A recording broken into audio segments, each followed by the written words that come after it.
Hello, everybody, and welcome to the show. Today, I've got an awesome guest, Carole King. And no, she's not the singer, but she did something even more exciting than Carole King, I'm sure. But I'll let Carole tell you all about it. Hello, Carole. How are you today? Hello, Carina. Nice to talk to you.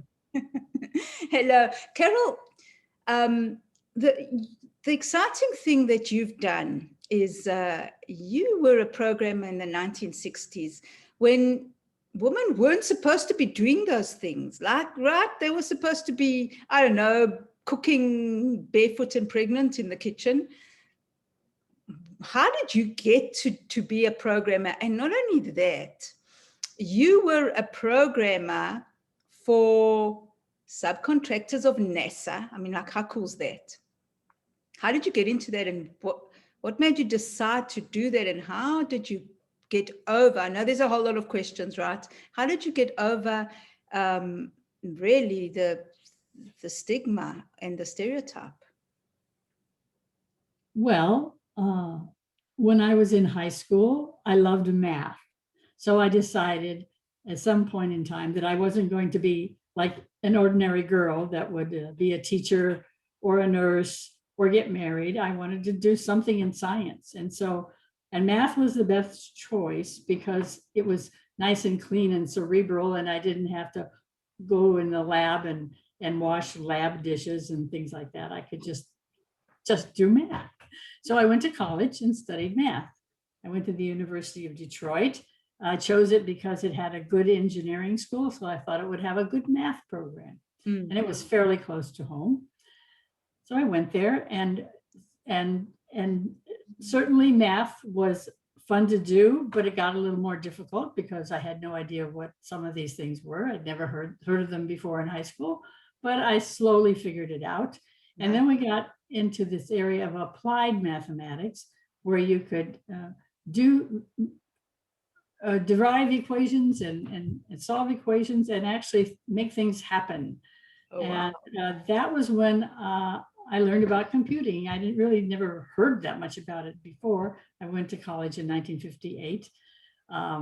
And so the opportunity was there. I could take programming classes. And so I did. And it was very antiquated. The first computer I worked on was called a Burroughs 101. And it was like a big desk. And you had pegboards that you put little pins into to make your little computer program. It was kind of amazing. And then you plugged them into the side of the desk where there was a receptacle to receive these trays with the pins in them.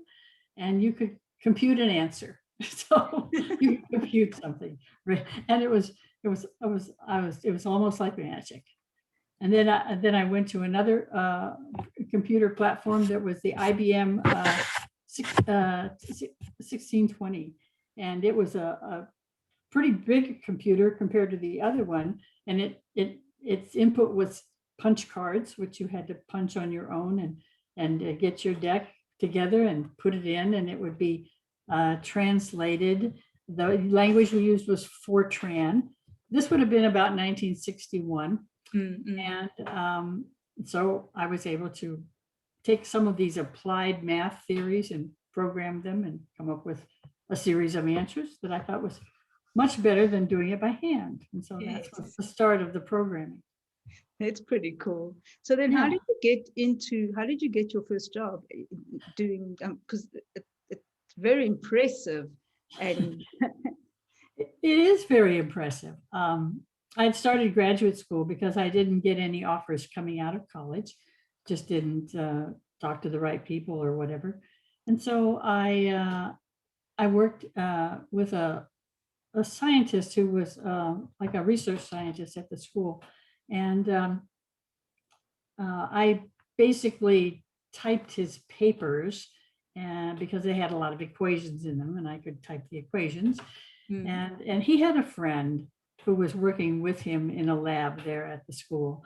And he had gone off to work for North American Aviation because he was a rocket scientist, a true rocket scientist. Oh, wow.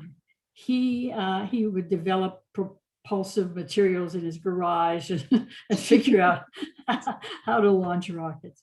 So he just zoomed right into the space program. And so I did one semester of graduate school, and I wrote to him and I said, you know, I think I might like to get a summer job to see what it's like to work in this business. And he sent me back an application. So I filled it out and sent it back. And the next thing I knew, I heard from somebody who said that we'd like to hire you. I thought, oh, okay. This was January in Detroit, Michigan. It was 20 degrees below zero that day when I walked home from campus. Sure. I came in the house and my roommate said, you got a call from California. I wrote the number down. So, wow. I called them and they said, yes, we'd like to offer you a position. And I said, well, for the summer? He says, no, we need somebody right now. And I said, what's the temperature out there? And he said, it's about 70 degrees. And I said, okay. I didn't even ask what my salary was going to be or anything. I was so done with winter. I love it. So I made arrangements. I quit school. I booked an airplane, and 2 months later, I was in California. Oh, wow. Yeah. And you haven't left? Not really. I visit sometimes, but. So how did you start this? And I mean, to actually just do it is incredible. You just didn't even think about it. You just went, oh, I don't like this, I'm going. I'm just taking that opportunity. Yeah, my parents weren't happy that I was leaving. My father thought that, okay, when I finally found out what they were going to pay me, he said, well, that's more than I've ever made, so go do it. And so I did. And I had no idea what I would be doing. I just knew that I had a job with a certain group. And so I went out and I met them. And they said, well, this is what we want you to do. We want you to take these equations and put them into this computer that we have over here in the other room, which is a small desk-sized computer. And then we want to calculate trajectories to Mars and Venus. Oh, wow. So the group that I was with was called Advanced Systems. It wasn't part of the Apollo program, which was what the main contract at this company, North American Aviation Space Systems Division, was. But this was a smaller group looking into the future. They were planning manned missions to Mars and Venus in the 1980s, wow. Believe it or not. Wow. just this was the age of science fiction, and yes. They just needed to figure out if they could do it. And so basically my job was to calculate all these trajectories from Earth to either one of those planets and try to find the cheapest way to get there, meaning taking the least amount of propellant to get to the planets. Wow. So I just used their equations, programmed them, and came up with lots of curves and graphs.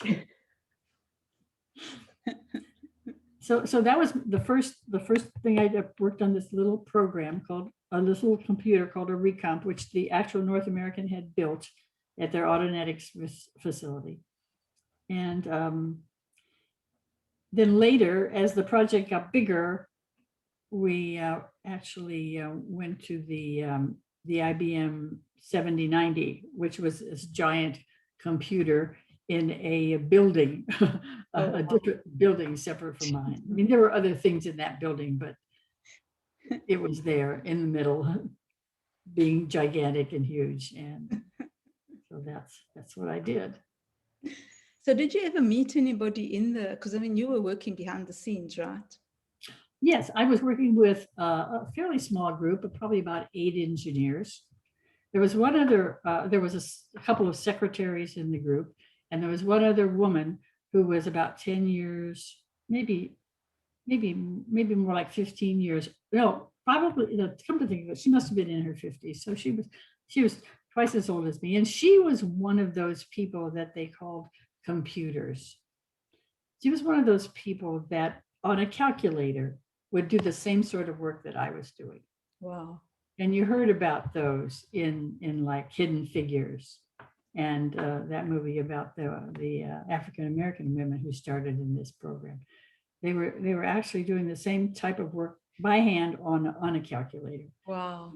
And but she had also learned to program, and so we were the two programmers in the group. And I don't think she had a degree, but she could certainly do her work very well also. And together we were sort of like the girls. And I never ever felt, I know a lot of women who came into the industry felt like they were looked down upon or weren't worth anything, but I never felt that. I always felt respected by the guys in the group. And I think she did too. I like that, but I always think you have to respect yourself and give respect to get back respect, right? Could be. So that was pretty cool. Did you ever, I was just wondering about, who was it? What was her name? Sally Ride. Sally Ride? Sally Ride, the first woman that went to space or whatever. Did you ever meet her, or were you ever in contact with her? Were you ever in contact with any of these so-called famous people, just out of interest? Oh, like the astronauts? Well, it took a long time for me to get to that point where I actually met an astronaut. but because in this my first job there in this group of advanced systems, I stayed there from 63 to 67. And then in that period of time, I met my husband and we got married, and we decided around 1967 was when things were going kind of south in the aerospace business. My husband worked for the Apollo program, and we decided maybe it was time to change jobs. And so we did. And then during that period of time, I got pregnant, had my first child, and decided, oh, I'll take a break. So when I came back after that in 1983, I came back to the same company, had a different name by then, but it was the same company and a lot of the people that I knew from before. And and that group then was actually working on the space shuttle program. Oh, yes. And the first mission I worked on was the one that Sally Ride went up in. Oh. So there's a connection. There's a connection. Very remote. Pretty cool. I mean, it must have been really cool to think that it was a woman that actually, had the opportunity or got to that point and went through. So that must have been exciting. Yeah. So, you've done so much and especially experienced all these things. What about fear? Have you ever? I mean, look how much you've done, and it's been way above a lot of normal people, right? Have you ever experienced fear where you've just been so afraid that you haven't done something? I mean, it doesn't sound like it, but I don't know, in some point, somewhere, maybe a small area of your life. Well, I kind of can't think of anything that I would want to call fear. I've had a very blessed life. I've just kind of gone through and things have fallen into place. There are bad things have happened in my life where I had to kind of dig deep and say, okay, now this has happened. What do I do next? Fear isn't something that I've experienced all that much. I don't know why. Maybe because I've always felt that I was being taken care of. So why do you think that is? Is it I mean, because of course you've gone through ups and downs. I mean, that's life. But why did you feel that you would be taken care of, like a bigger spiritual kind of connection or? Yeah, yes, I think so. I think so, because even from childhood, I've always had a connection with God. I just appreciated very early on that God loved me and he was going to take care of me. Um, and that my worrying about it would absolutely have no effect at all. I love it. That I could probably try to find a solution or a good path to take that would make things a little clearer or a little better or work out more. But that word fear just, and it could be because I lacked some other things too in my makeup. Like maybe it's because I don't get so deeply involved in other people's trials or businesses. And maybe I lack an empathy gene, and so I don't worry. I just have this feeling that it's not my control. I can't really change all that much, but I can go with it. Actually, I love that. And do you think that it's an empathy gene when people worry? I don't know so much if it really is. Yeah. It's just probably just maybe a lack of faith or a different attitude. Could be. That's something I haven't explored all that much. I just know that, like, for instance, when I have a loss, I lost both of my parents. I've lost my first husband. I've lost my brother recently. Mm-hmm. And it's okay. I don't seem to get torn up about it. I'm sad. I miss them, but it's not the end of my life. It's not, and it could be because I was never that close or attached. I don't know. This is something that someone could possibly explore with me someday. And I think that has to do with the not being afraid. Early on as a kid, I learned that I could handle life on my own. When I went away to camp, I'd never done anything like that before. And I thought, oh, all these kids were crying for their parents. I wasn't crying for my parents. I wasn't homesick. I was just having fun. I was just exploring the world. So I don't know. Strange person. No, I love it. I love it. I think it's an inner confidence and an inner knowing. Yes. Confidence is a good word. To go back to loss, so would you say maybe it's because I feel the same thing as well. You feel sad, like when I lost my grandmother, we were very close. I felt really sad, but it was almost like a knowing that she hadn't gone. It was a knowing that somehow her memories or her she was always with me. I know that's so bizarre. And she was okay wherever she was. And like, why waste time to cry when you can celebrate life? Yeah, that's good. I like that. Yes. So I like that. Mm-hmm. So yes, but now we'll go back. I think if you had been afraid, you wouldn't have accomplished what you accomplished. You wouldn't have experienced what you've experienced, right? Oh no. You're right. You're absolutely right. Yeah. So that's good. So you've also got control of your mind, right? Because your mind doesn't drive you insane. Not yet. So it doesn't tell you, no, you're not supposed to do that, because a lot of people fight with their minds like, why are you doing this? Who do you think you are? All that nonsense. Oh, really is. Maybe that comes from being a mathematician. I don't know. Oh, yeah, yes. There's always an answer to the problem. That's the way. It's cut and dry. It's perfect. So Carole, would you have said you found freedom? Your freedom? Of course. I'm not quite sure what you're asking. So freedom means different things to different people. Like some people are free from the craziness in their minds when they meditate or when they go to the beach, or some people are free because they've overcome their fear, right? Have you experienced freedom? Yes. On your terms, obviously. Well,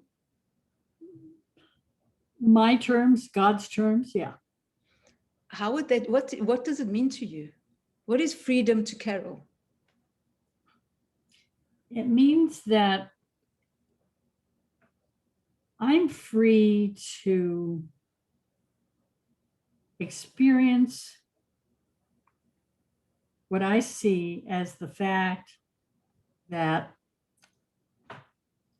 God loves me and all of creation. And in having that knowledge, it's not even faith, it's a knowing that God is there and loving everything, that I don't have to worry about messing up, because I know that all I have to do is turn around and say, that was wrong. I can change that. I can go forward. And God accepts me in my miserableness or anything else. And so that makes me free. I'm not afraid of hurting God or disappointing God, because I know that all I have to do is turn around and come back. It's sure, I love that. That's nothing's final. I love that's very powerful, and I think if a lot of people could hear that and feel it, especially the way you've explained it, I think it would make a huge impact on a lot of people, because a lot of people feel, and it could be the lack of faith or the lack of confidence or whatever it is, but I think especially now a lot of people are so afraid and so scared to do anything and to actually be themselves and to step out and experience life. If they had to understand that message, it would make such a huge difference. Thank you, Carole. That was beautiful. Thank you. Thank you. Carole, you've made a lot of changes, but what change would you like to be in the world? Oh, my goodness. Change in the world. Well,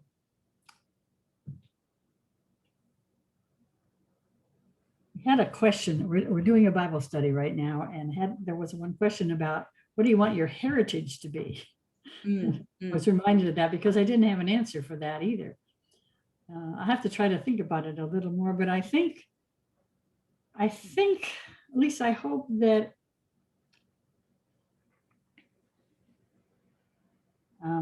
that the love I have for the people that are in my family and around me can be felt by them. It's not a big thing. I don't want to change big things anywhere, but just the people close to me, that they'll feel the love that I have for them and use it for their own good. I don't think you need to minimize that. I think that's huge, because if people feel your love, and I know, because we know each other, right? And I can feel the love from you, even though we're not family. But I think people feel your love, and it gives them something to be able to share it with someone else. And eventually that person will share with another person, will share it with another person, and that will make a huge impact, I think, in the world. Because if we could all realize that we love, right? And we could all love each other no matter what, no matter the color of our skin or whether what sexual orientation we are, or whatever it is, if we could just love each other for who we are without judgment.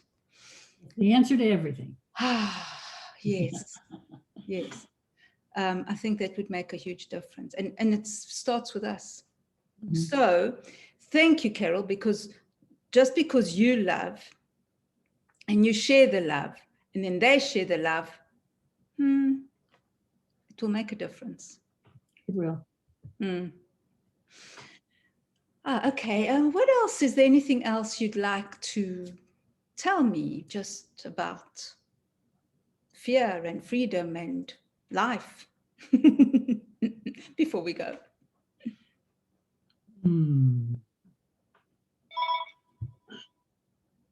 Just hang up on that. I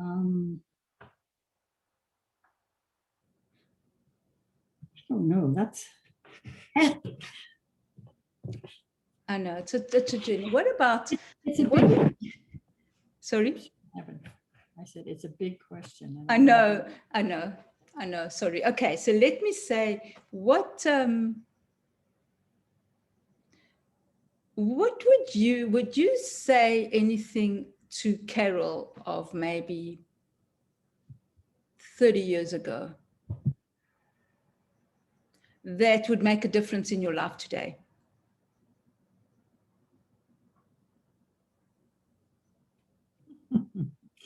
$30 years ago. I don't know, 30 years ago. Or it was a very different life than 30 years ago. I was married to my first husband. Things were pretty good. I had no idea that this life I would have now would be here. So I don't know. I think I would just say, if something is presented to you and it looks like it's a better option than what you had before, try it. You can always go back. You can always say, mistake, go back. Mm-hmm. So I would just say, take the opportunities that are given to you, especially if you need to.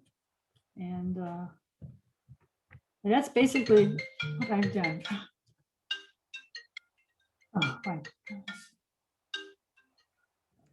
Much noise. I don't know.